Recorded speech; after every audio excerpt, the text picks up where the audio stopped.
বামপন্থী এবং কংগ্রেসের তো সংখ্যার বিচারে হারানোর কিছু নেই। লোকসভায় 0 আসন, বিধানসভায় 0 আসন। বিধানসভায় 1টি আসন জেতা গিয়েছিল এই সাগরদিঘি বায়রন বিশ্বাস, ছলে বলে কৌশলে তাকেও তৃণমূল শেষ পর্যন্ত টেনে নিয়েছে। যার হারানোর কিছু নেই, তার সুবিধা হচ্ছে তার জেতার জন্য একটা বিশাল ফাঁকা জায়গা পড়ে রয়েছে। এখন তৃণমূলের প্রতি বিক্ষুব্ধ বাংলার মানুষ তারা কি বিজেপির দিকে যাবেন নাকি কংগ্রেস বামেদের দিকে আসবে? কংগ্রেস এবং বামেরা একসঙ্গে থাকবে বলে ধরেই নিচ্ছি। নদিয়া আলীগঞ্জে যে বিধানসভা উপনির্বাচন হচ্ছে সেখানেও তো শেষ পর্যন্ত কার্যত তারা একসঙ্গেই লড়ছে।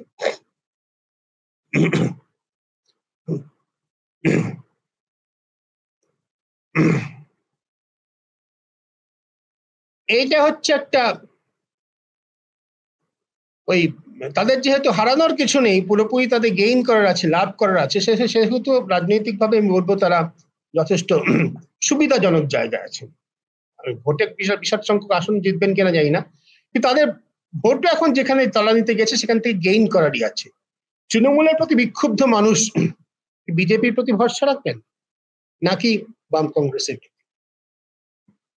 1 বছর বাকি আছে, উত্তর এখনো দেওয়ার সময় আসেনি, কিন্তু ভরসা রাখার মতো একটা মুখ কি বিজেপি বার করতে পারছে? প্রধানমন্ত্রী এসে আলিপুরদুয়ারের সভায় বাংলাকে নির্মম কথাটা ব্যবহার করলেন। হিন্দিতে কথাটা খুব প্রচলিত নয়, কথাটা এই জন্যই ব্যবহার করা হয়েছে নিশ্চয়ই মমতা, বাংলায় মমতা মমতা ব্যানার্জির কথা বলছি, মমতা শব্দটির যে অর্থ মমত্ব, আমার সঙ্গে আত্মীয়তা, তার উল্টো দিকেই তো নির্মম নিষ্ঠুর। সেখানেও কিন্তু নির্মম শব্দটি তাকে ব্যবহার করতে হচ্ছে। অমিত শাহ কিন্তু বলেছেন যে আমাদের মুখ্যমন্ত্রী হবে, কাউকে দেখিয়ে কিন্তু বলতে পারছি না ইনি মুখ্যমন্ত্রী হবেন। রাজনীতিকে, সারা দেশের রাজনীতিকেই এই যে ব্যক্তিকেন্দ্রিক জায়গায়, প্রবলভাবে ব্যক্তিকেন্দ্রিক জায়গায় বিজেপি নিয়ে গিয়েছে, তার কিছু ডিভিডেন্ড যেমন তারা নিজেরা পাচ্ছে বিভিন্ন নির্বাচনে, তেমনি তার কিছু মূল্যও তাদের দিতে হচ্ছে। অমিত শাহ বলেছেন মোদীকে একবার সুযোগ দিন। বিধানসভা ভোটে লোকে জানেন নরেন্দ্র মোদী পশ্চিমবঙ্গের মুখ্যমন্ত্রী হতে আসছেন না, তাহলে কে আসছেন? এ প্রশ্নটি আজ থেকে 20-25 বছর আগে বাংলার রাজনীতিতে প্রাসঙ্গিক ছিল না। যদিও 2000 সালের পর থেকে মোটামুটি মমতা ব্যানার্জি বিরোধী মুখ হিসেবে প্রতিষ্ঠিত হয়ে আসছিলেন, কিন্তু জ্যোতি বসুর মতো মুখ্যমন্ত্রীকে 2001 সালে বিধানসভা নির্বাচনের আগে সরিয়ে দিতে সিপিএম এর অসুবিধা হয়নি বুদ্ধদেব ভট্টাচার্যকে নিয়ে আসতে। সেই পরিপ্রেক্ষিতে এটা খুব একটা বড় প্রশ্ন ছিল না, কিন্তু রাজনীতির বিবর্তন তো হয়। আজকে বিবর্তিত হতে হতে যে জায়গায় এসেছে সেখানে কিন্তু এটা একটা বড় প্রশ্ন। এ প্রশ্নের উত্তর বিজেপির কাছে নেই, বাম কংগ্রেসের কাছেও সম্ভবত নেই। ভোটের আগে থাকার তো কোনো প্রশ্নই নেই, বিশেষ করে বামপন্থীরা বিশ্বাসই করে।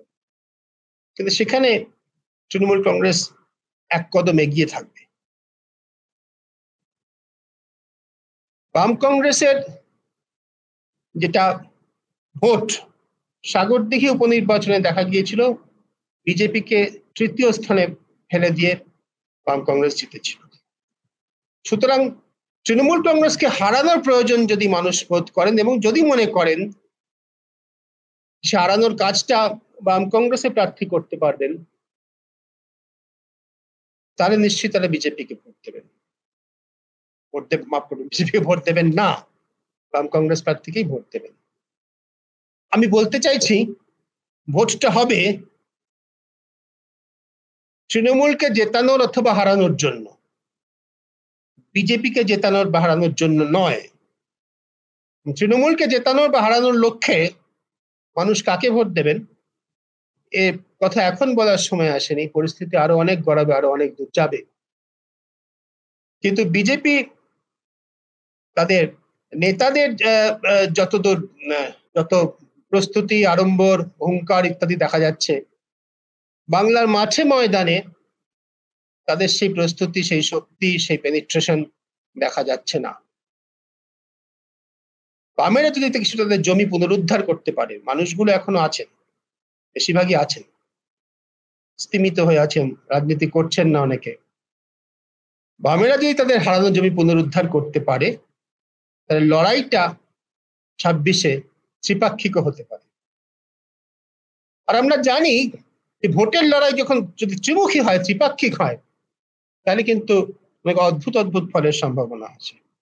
বাংলার রাজনীতি 1977 সাল থেকেই প্রবলভাবে দ্বিমেরুর, যাকে বলে ইন্ডেক্স অফ অপোজিশন ইউনিটি, অর্থাৎ প্রথম এবং দ্বিতীয় প্রার্থী মিলে কত পার্সেন্টেজ ভোট পাচ্ছেন, এটা বাংলাতে অবিশ্বাস্য রকমের বেশি। বাংলাতে আমরা যদি সর্বশেষ ভোটটা দেখি 2024 সালে তৃণমূলের ভোট ছিল 45.76 আর বিজেপির 38.73, অর্থাৎ দুজনের মিলে হচ্ছে 85% কাছাকাছি, 84.5% মতো। অর্থাৎ বাকি সমস্ত পার্টি মিলে, নির্দল, নোটা ইত্যাদি সমস্ত মিলে 15% মাত্র। এই ভোটের যদি বিভাজন হয়, যদি ত্রিমুখী ভোট হয়, তাহলে কিন্তু ফলাফল অনেক কি হয়তো চমকে দিতে পারে। বাংলায় বাম কংগ্রেসের সামনে এখন চ্যালেঞ্জ হবে সেই লড়াইটাকে সেই ত্রিমুখী লড়াইয়ে নিয়ে যাওয়া। তৃণমূল কংগ্রেসের সামনে চ্যালেঞ্জ হচ্ছে আকণ্ঠ দুর্নীতিতে নিমজ্জিত হয়ে থেকেও কিছু জনকল্যাণমূলক প্রকল্পের দ্বারা বেশি মানুষকে, যত বেশি মানুষ সরে যাচ্ছেন তার থেকে বেশি সংখ্যক মানুষকে কাছে টানতে পারবে কিনা সেইটা। আর বিজেপির সামনে চ্যালেঞ্জ হলো তৃণমূলের সলিড সংখ্যালঘু মুসলিম ভোট, সলিড মহিলা ভোট ব্যাংক, এবং তার সঙ্গে ব্যক্তিগতভাবে মমতা ব্যানার্জির ক্যারিশমাই বলুন, রাজনৈতিক দক্ষতাই বলুন, উপস্থিতি বলুন, তার বিরুদ্ধে লড়াই। 2024-এর বিধানসভা নির্বাচনে আপাতত আমি এই দৃষ্টিতেই দেখছি।